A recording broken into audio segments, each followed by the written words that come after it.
So good afternoon, everybody, and thank you very much for joining us at our Middle East Studies Program lecture series. Today, we are very happy and honored to have among us Christopher Livanos, one of our UW Madison professors, who will be talking about biblicist bias in Quranic studies from the Middle Age to the present. And today's talk will be moderated by Professor Charles Cohen, who is an emeritus professor of UW-Madison in the Department of History. And I just wanted to quickly make some announcements and remind you all of our upcoming events this semester, but also next semester, the spring semester. So in December, we will have a book club that we initiated with IRIS, the Institute for Regional and International Studies. So we have a book club about Somali refugees in Kenya. So you have here the announcement and some details. It's taking place on December 8th at 3 p.m. And for our spring semester, we have a few speakers who will be joining us from all over the world. As you see in front of you on the screen, Professor Walid El-Kashab from York University. He will be joining us talking about mystical patriotism, Palestine, and the politics of national dress on February 1st. Nilan Ozog Gundogan, she will be also joining us from Florida State University. Of course, it will be a virtual lecture as well, and she will be talking about the title of her talk is A Gordian Knot in the Ottoman East, Kurdish Nobility, the Ottoman State, and the Question of Fiscal Autonomy in the Long 19th Century. In March, Marwa Sharabi from UW-Madison from the Department of Political Science and Gender and Women's Studies will be talking about female political representation under authoritarianism in the Middle East and North Africa. She will be joining us on March 29th. And the last but not least, Stephen Brook, also from UW-Madison from the Department of Political Science, will join us on April 19, and he will be talking about mosques and Islamist activism, spatial evidence from interwar Cairo. We will also have, we actually launched a new series that we are really very proud to share with you today. So starting the spring semester, we will have a new lecture series entitled Racism and Anti-Blackness in the Middle East and North Africa and its diaspora. So we are very thrilled that we will launch this new series of lecture and activities that will critically examine potential links between the Black Lives Matter movement and the various forms of anti-Black racism within the MENA region and its diaspora. So the aim of this series is to engage in meaningful ways with such challenging debates in order to better understand and dismantle issues of power, collective biases, and structural racism. So stay tuned. We will share with you the guests that we will be inviting to this new lecture series in the spring semester. So please check always our website for new events, and we are also launching a new series, movie series. Actually, we will be showing one Middle Eastern movie by semester, and we will invite some of the specialists on movies and cinema studies to join us to this movie series initiative. And thank you very much all for joining us today. And I will give the floor to Professor Charles Cohen to introduce Professor Christopher Livanos, and to, of course, moderate this talk. Just a reminder, Professor Livanos will present his talk between 35-40 minutes, and then we will open the floor to discussions, but also questions. So please feel free, all the audience, to if you would like to ask your question directly, you can raise your hand. You have in the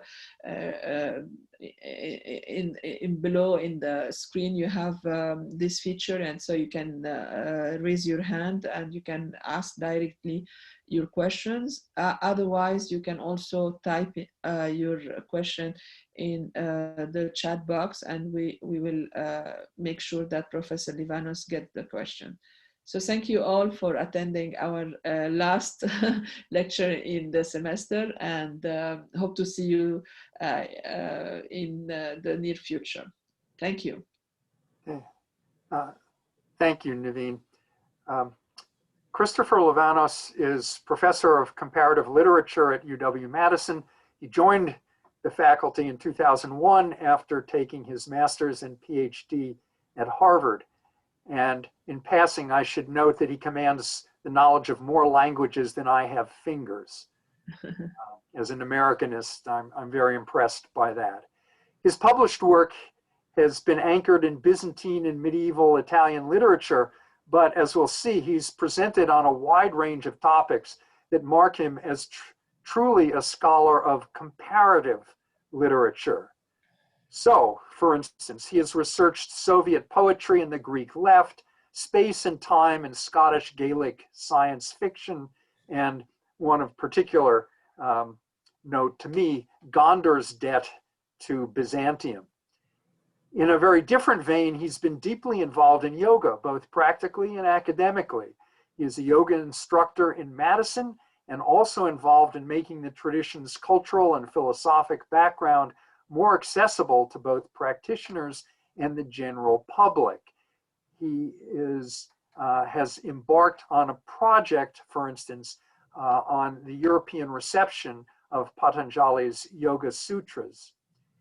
As this last work suggests, Professor Livanos is keenly interested in the interactions between European and non-European cultures.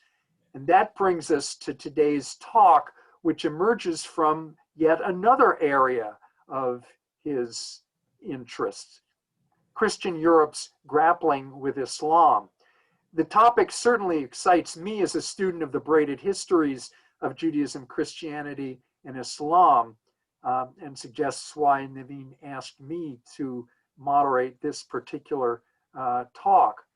One aspect of Professor Livanos's work in this area is his ongoing investigation of Islam's subterranean presence in Don Quixote. But we'll hear today another facet, which comes from a collaborative study that he has undertaken of Ludovico Marracci, an Italian scholar who translated the Quran in the 17th century. As we will learn, the presuppositions of this translation continue to manifest themselves in Western scholarship about the Quran up to the present. It's my pleasure then to introduce Professor Christopher Livanos, who will speak to us about biblicist bias in Quranic studies from the Middle Ages to the present. Thank you, Charles, for that introduction. Thank you for agreeing to moderate today's panel. Thank you, Naveen, for organizing all of these talks, and to Tyler Miles, and a special thank you for taking on these responsibilities during what is a chaotic time for all of us.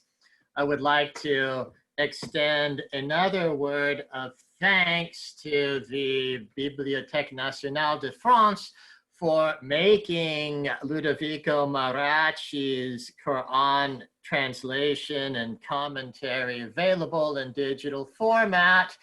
because that's essentially what I've been doing during the pandemic, is accessing 17th century Latin online, which absolutely would not have been possible without the work of so many people allowing scholarship to continue during the pandemic. The work I'll be presenting today is the result of a collaboration between myself and Professor Mohammed Salama, who is trained as an Arabist. My training is primarily as a medieval Latinist, above all, and what I work on really is how Latin Christendom has portrayed the other, to put it in simple terms, and the development of the Orientalist tradition within Latin Christendom. And as Professor Salama and I talked about certain issues pertaining to Quranic studies within our own fields, within our own areas, we found that we came to some very similar conclusions. Professor Salama working as an Arabist and myself working as a medieval Latinist. And so what I'd like to say, what I'll be presenting is the result of a collaborative project. So Quranic studies in the West continues to be affected by certain biases inherited from the medieval heresiologists. Something that I will be stressing today is the origin, something which is widely known, and I think can't hurt to bring it out in the open more. The origin of the Western Academy is a religious, specifically polemical institution. This is a topic which many fields have come to terms with. For instance, if you take an anthropology class, one of the first things you will learn is, and this is about the, I'm not claiming to know anthropology, but this, I mentioned this to the extent of my knowledge, is essentially the field's history as a military science, and it's necessary for anyone working in that field to study the impact.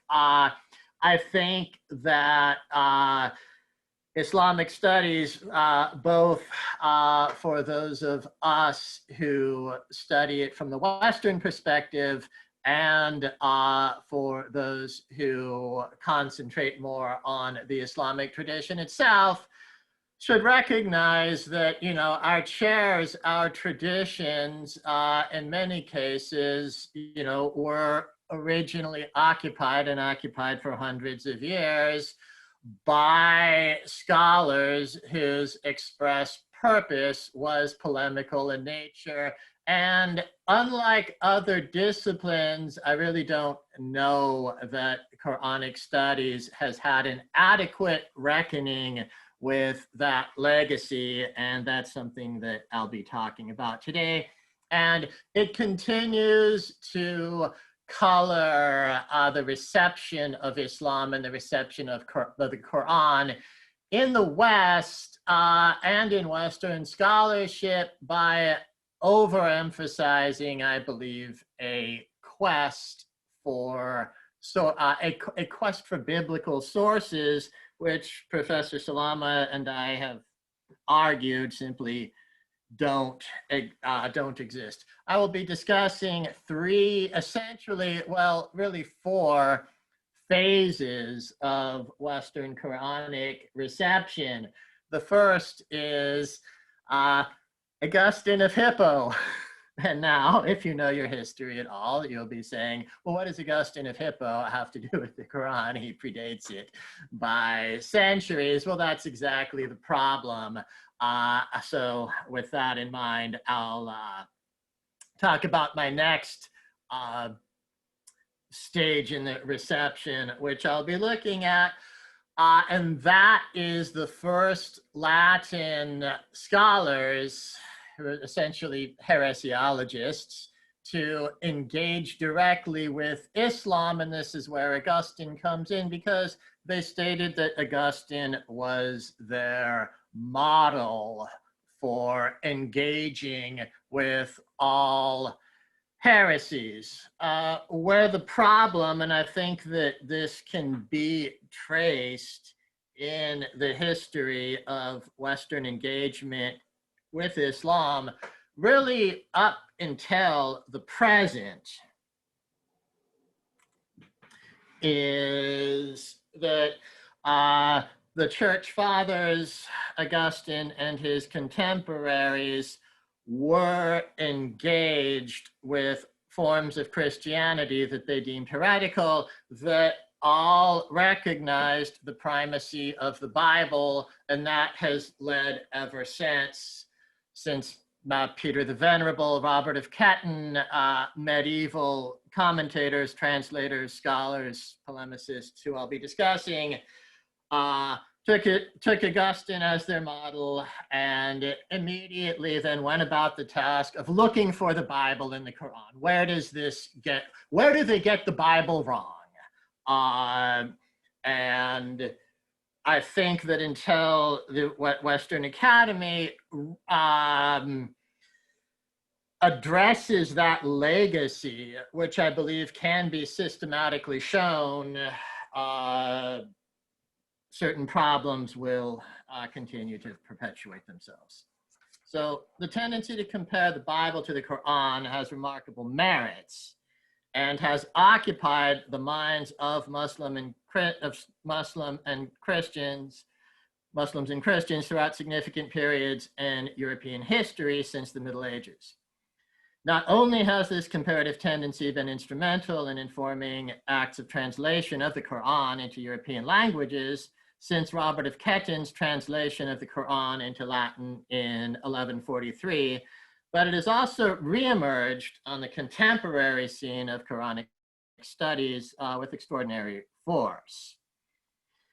With his return to the Bible, or to biblical and Syriac traditions, both inside and outside the Arab Peninsula, to study the text of the Quran might conflict with the Quran's self-interpretation and its immediate context of occasions of revelation.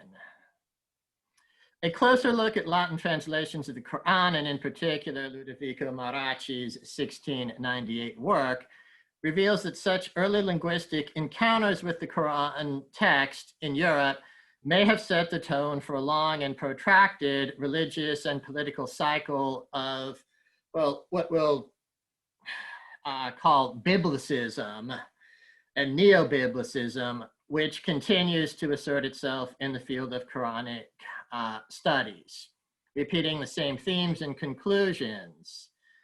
So I argue that the field of Quranic studies continues to follow a philosophical discourse and methodology whose purpose was less keen on understanding the Quran than defending Christianity, and whose motive was more apologetic than exegetic. But biblical primacy as a methodology emerged as a result of perceiving Islam as a Christian heresy.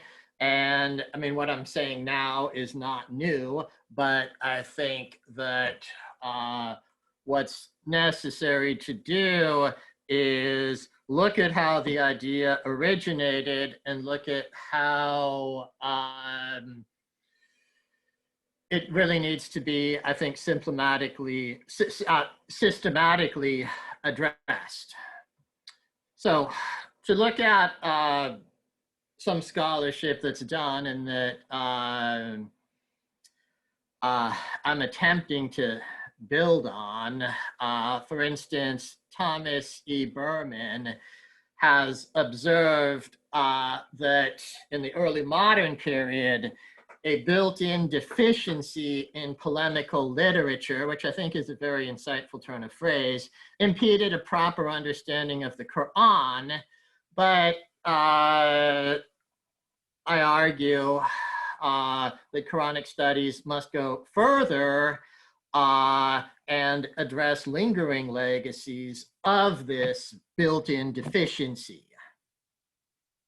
Another argument Berman makes is that there's little evidence that would allow us to reconstruct the chains of scholarship, and this is important. And just give quoting Berman here, little evidence that would allow us to reconstruct the chains of scholarly affiliation through which the Quran circulated and along which ideas about how it ought to be read were passed. I think that that's an important observation. And I'd say, I think in some cases, we have to look at what evidence is there. And since the Quran is today still being taught in the same institutions that it was taught in during the period that Berman has described, a more systematic reckoning with this legacy and this built-in deficiency has to be undertaken.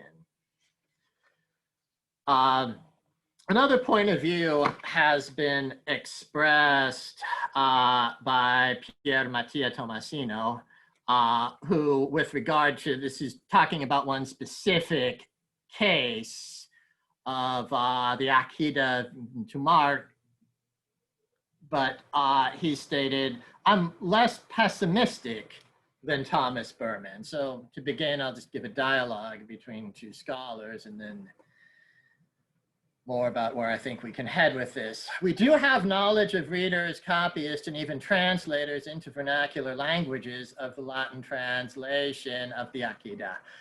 Our position is that lines of transmission, so he's talking about one particular text, but I think it can be applied to many things. Our position is that lines of transmission can be traced, not only concerning specific texts, but regarding a broader methodology that has subverted the Quran to the Bible from the Middle Ages to the present, and that originates in the polemical methods of the Church Fathers who predated Islam. This is no longer Tomasino talking, but I'm saying that we can go further and examine, we can in fact in some cases examine chains of transmission. While it was rarely, if ever, the intent of medieval polemicists to misrepresent Islam purposefully, there was an explicit, deliberate attempt to imitate the apologetic methods of the Church Fathers. This interpretation was the origin of the, and I quote Berman again, the built-in deficiency, and we believe the origins and lasting impact of this deficiency need more attention. All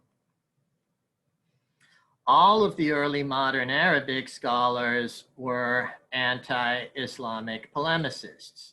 Their institutions continue to be where Quranic scholars are trained, and the institutional bias brought on by the nature of their work is not going to disappear unless it is systematically addressed. This is not to accuse anyone of acting in bad faith. While modern Western Quranic scholars are likely to view Islam sympathetically, unlike the scholars who held their professorship centuries ago. And of course, I'm talking about a European context here, but the American Academy was trained and came out of the European Academy. Despite their more hostile view of Islam, pre-modern Christian apologists, for the most part, were just as interested as modern scholars in understanding Islam. So this presentation, what I'm presenting now, is an attempt to understand the causes of ongoing problems misunderstandings and offer the hope that looking at, some of where the institution comes from can help to solve some problems. In essence, my paper is a critique of a certain strain of biblicism, sort of a return to biblicism, which at its worst can lead to a demonization of the Quran, and in any case, at least to a misunderstanding. And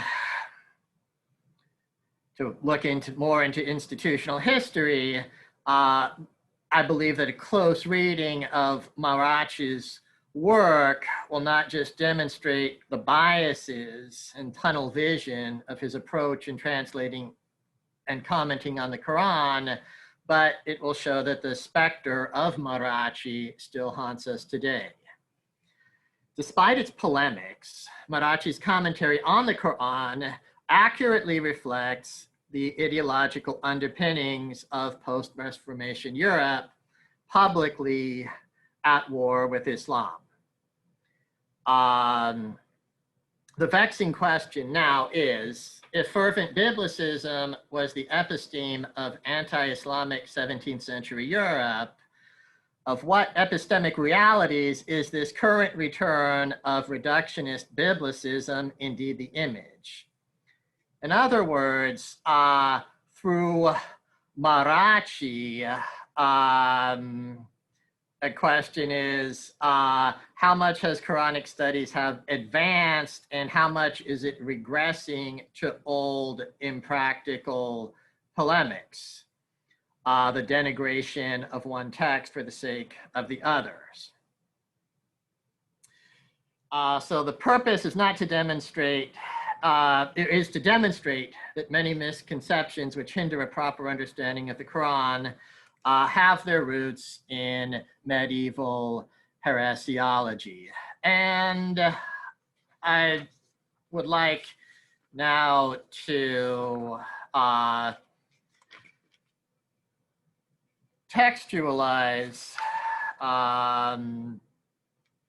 some of this and look in particular at a quote from Peter the Venerable in 1144, sent to Bernard of Clairvaux. And the context of this is that Peter the Venerable had commissioned Robert of Kettin to write a translation of the Quran, and this was the first complete translation of the Quran into Latin. And I'm reading a passage from a letter sent by Peter the Venerable accompanying the Latin translation that he commissioned. I therefore recommend to you all of the fathers, especially Father Augustine. He was unable to convert Julian the Pelagian or Faustus the Manichaean by his words and his labor to the right faith. But nonetheless, he did not shirk from composing great volumes against their errors. He did the same against the other heresies of his time and of other times, as well as against the Jews and pagans. Thus, he not only armed those of his time, but even transmitted a spiritual gift of greatest edification and instruction to us. So to take note of this and, kind of see how the Latin Christendom's first systematic engagement with Islam explicitly states that the model to use is Christian heresy. And in particular, what I think is noteworthy here is that he separates groups of people. He recognizes three groups of people with whom Augustine engaged in polemics: the heretics, the Jews, and the pagans. And he says, and Augustine is our model. Everyone fits, essentially anyone we talk to fits into one of these categories. So this is where we look at the heretics. And in the above passage, what we just heard, Peter the Venerable does not entertain the possibility of addressing a new religion with new counter-arguments, but rather assumes that Augustine, who lived 2 centuries before Muhammad, provided not only the methodology, but also the definitive arguments to be used against all non-Christian errors for all time. That is why it is crucial to begin this study by underscoring the widely recognized observation that Christians first encountering Islam viewed the new religion as a Christian heresy. The aim is to offer some insight into why this misreading of Islam developed, and most importantly, how it persists in the tendency to interpret the Quran through the prism of the Bible. As we can see from the above passage, Peter the Venerable acknowledges 3 sorts of non-Christians: Jews, pagans, and heretics, grouping Manichaeans into the later category. So since the first Latin translation of the Quran came with advice to use Augustine as the role model for heresiologists, we should note some relevant features of Augustine's anti-Manichaean works.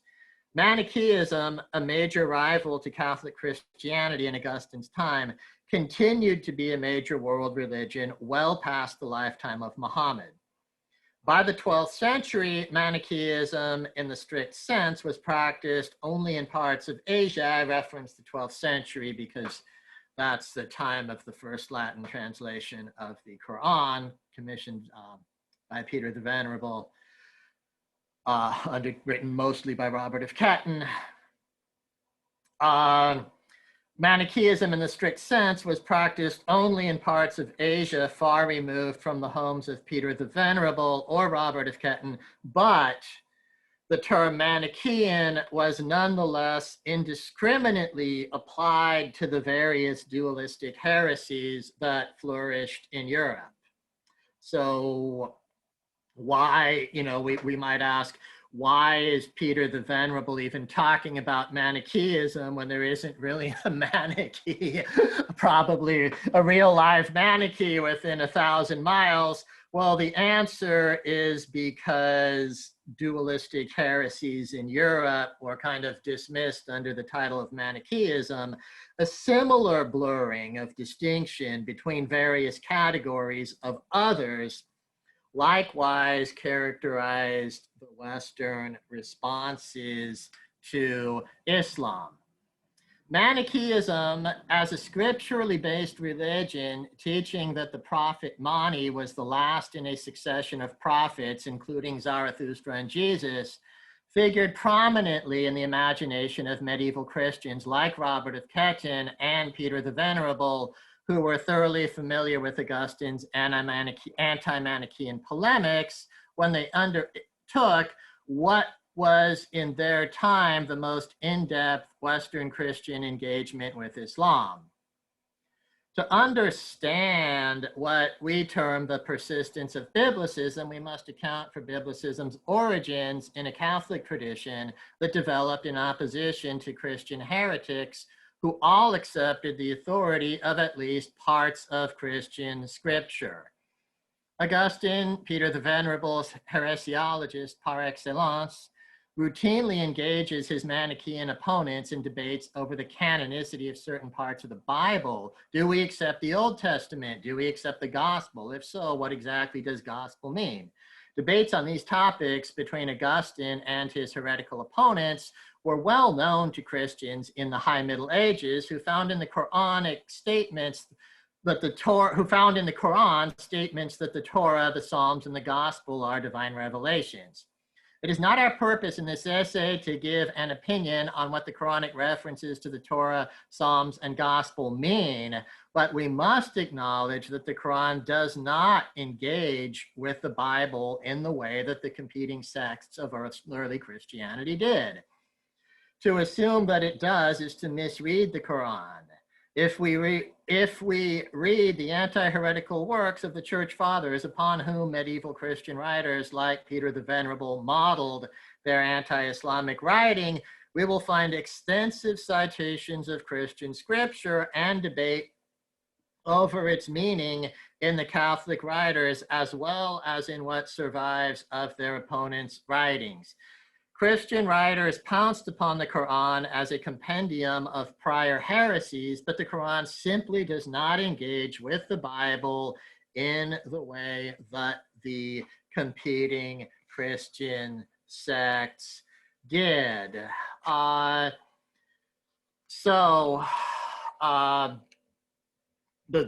next phase after the Church Fathers that I think is important to look at is the High Middle Ages and the first systematic response.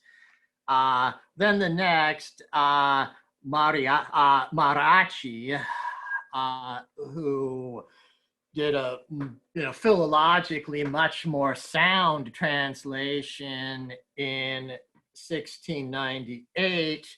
And then I would like to just pose the question of to what extent the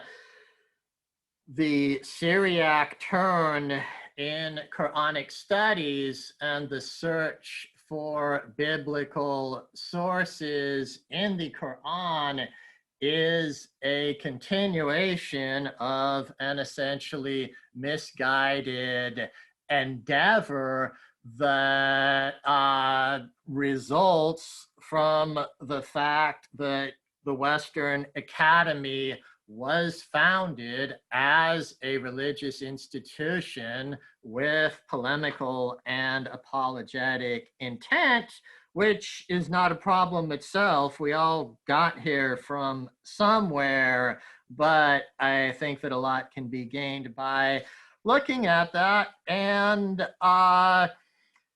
essentially to conclude with just some observations about contemporary Quranic scholarship, and I think that and some suggestions of what can be gained by more systematic engagement with institutional history. I've mentioned some scholars of the reception of the Quran. I'd like to look at some work that is being done by Islam Daye, particularly the work Prophecy and Writing in the Quran, or Why Muhammad Was Not a Scribe. Daye has made the argument that the field of Quranic studies has turned into an avid hunt for etymologies, loanwords, and orthographic variants. These variants often dismiss the obvious fact that the Quran was in fact an evolution of a literary consciousness and a scribal tradition. So I mentioned Daye as an example, and I just want to check. So I have until 12:50 to talk. Is that correct, Charles? That would be about my that's when my 40 minutes is up. Yes. Okay. All right. So, yeah. Okay, so just checking there. Okay, just wanted to make sure. All right.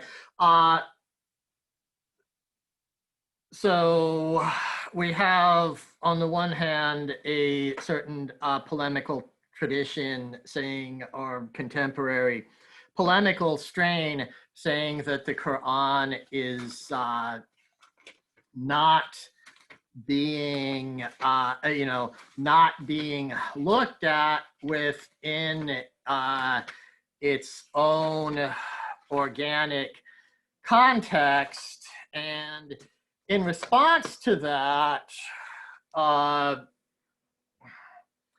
like to give a quote from Gabriel Said Reynolds, who's written extensively on the Quran and the Bible, arguing kind of against the tradition of looking at the Quran in the way I believe someone like Daye was just proposing. My concern to read the Quran independent of medieval traditions leads me to avoid a chronological approach to the text, that is, an approach which assumes that certain passages can be assigned to certain moments in Muhammad's life. The question of a chronological reading of the Quran is in part a larger problem of whether the medieval stories known as occasions of revelation, which are meant to provide the historical context of Quranic passages, in fact, do so.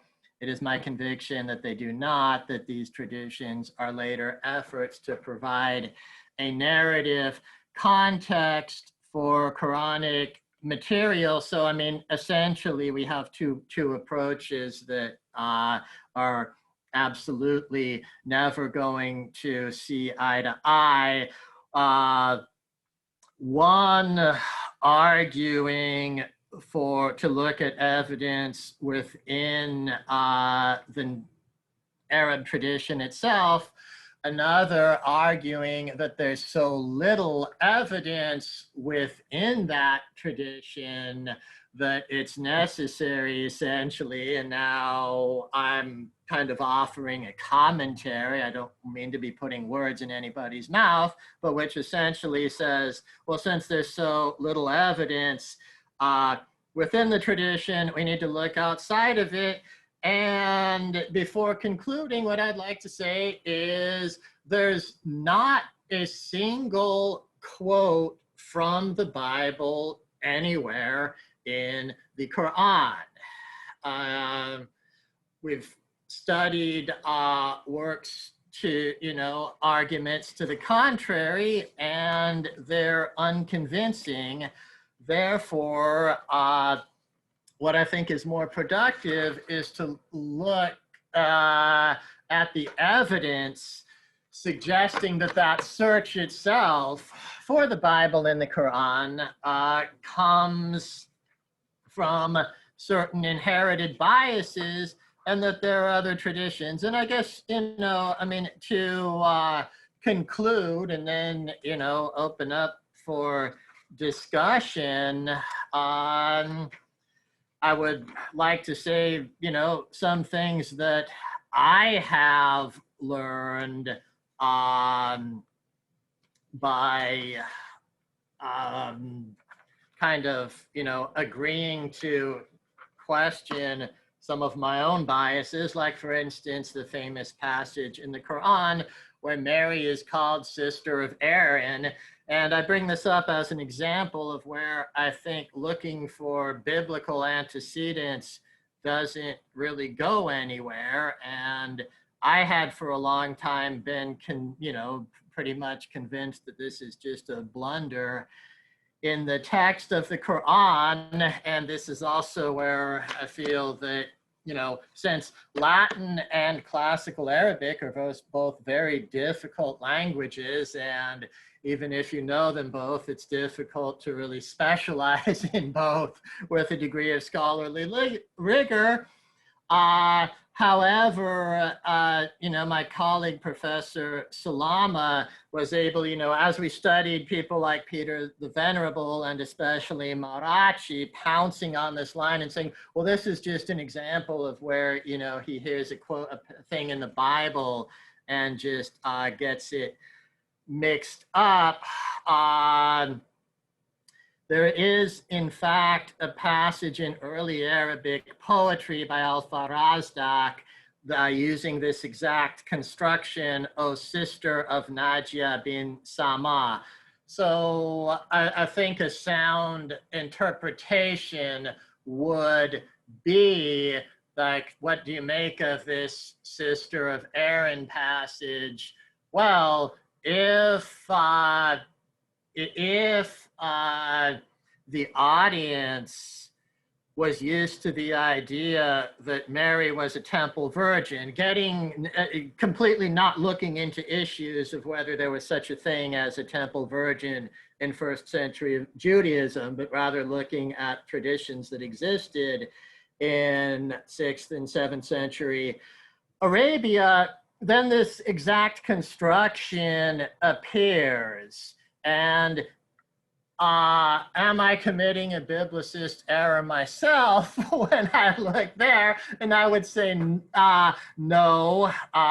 In fact, I'm doing the opposite because I'm trying to look at the sources that existed in the Arabia of Muhammad's time and the early and the time of the early Muslim community, and that I think should be emphasized more, since unlike any of the heretical Christian texts that Augustine engaged with and which continued to shape all Western engagement with Islam, the Bible isn't in the Quran, or at least there's no quotation from it.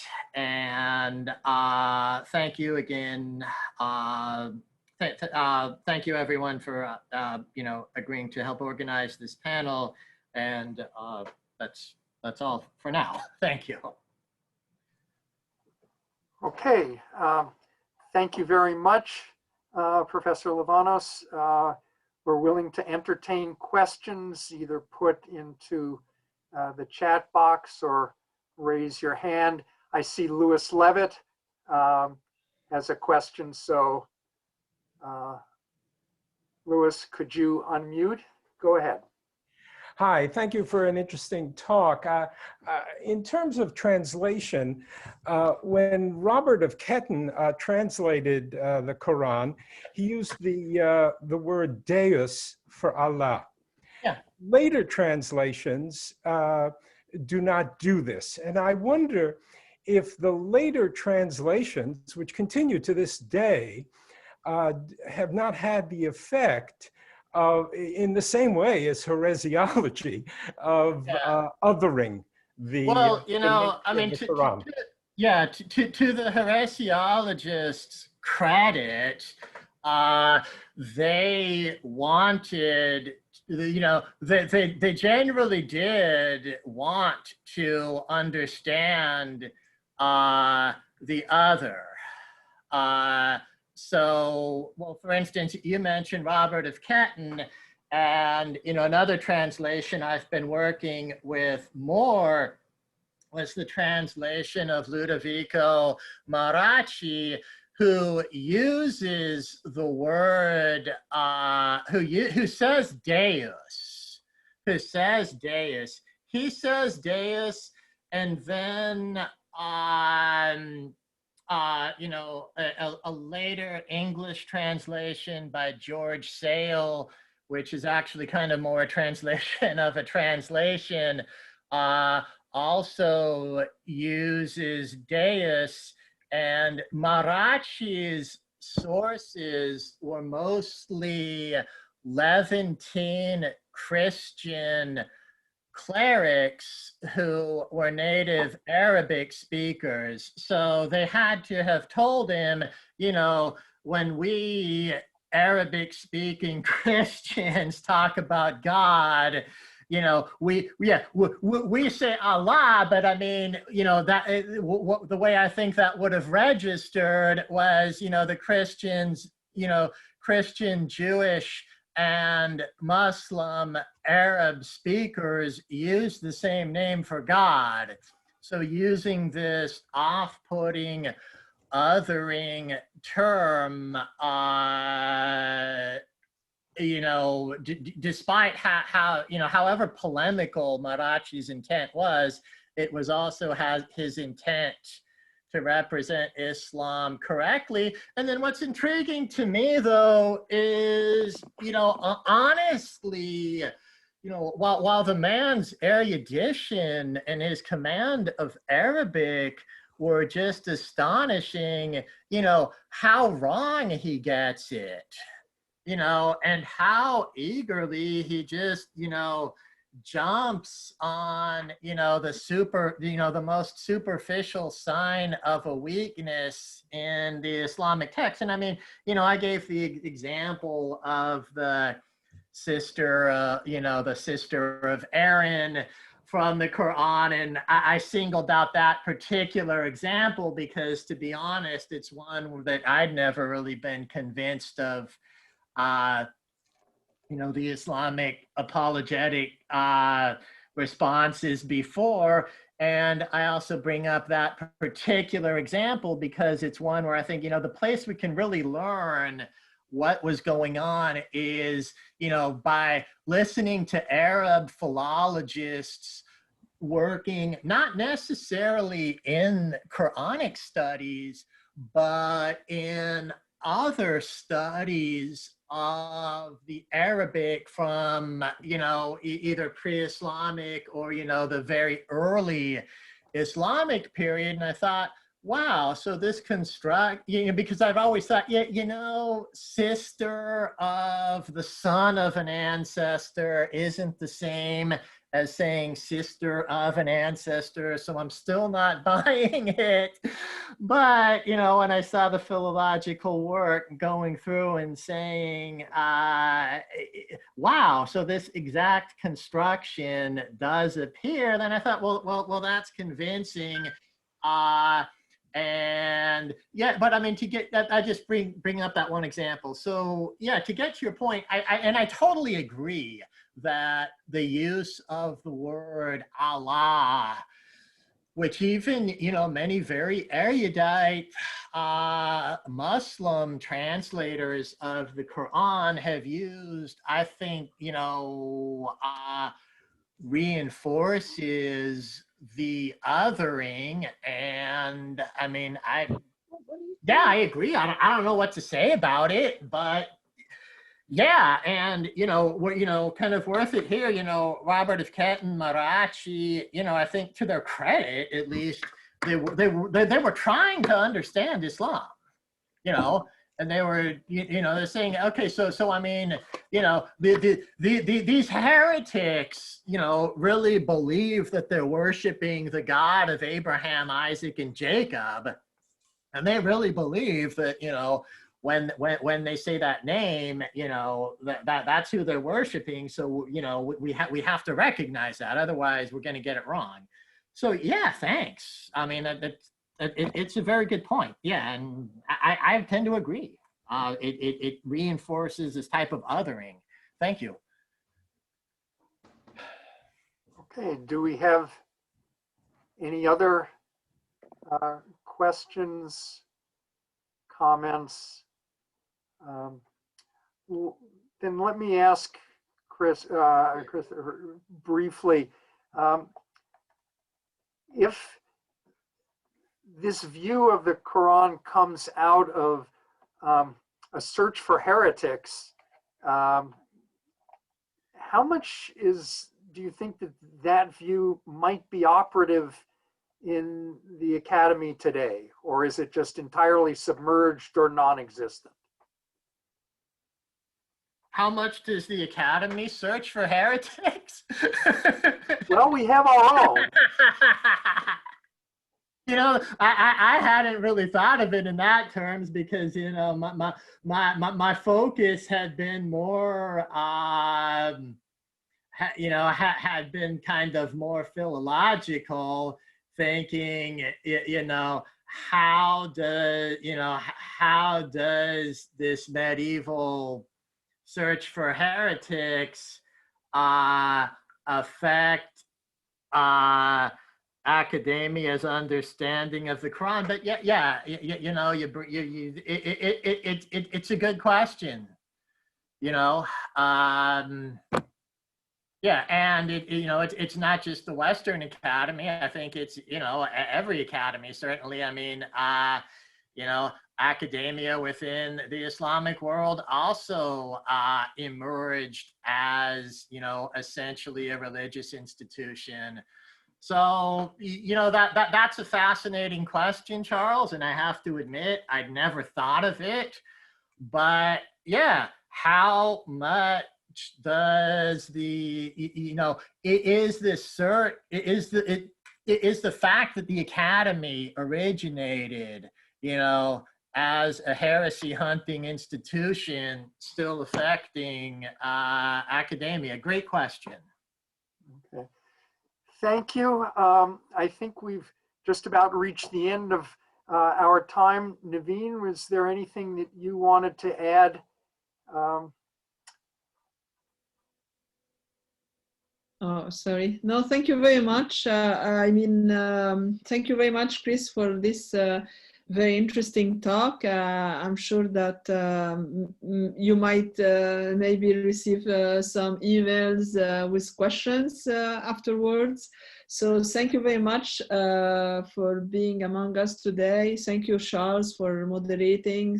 Thank you also, Tyler, for taking care of all the logistics. So I think that I just want all of you to welcome Chris Livanos among us, and also please join us to our upcoming events. So thank you very much all, and have a great day. Thank you very much. Yeah, thank you, Naveen. Thank you, and thank you, Charles, and thank you all. Yes, have a great afternoon, everyone. Yeah, thank you. Bye. Okay, bye-bye.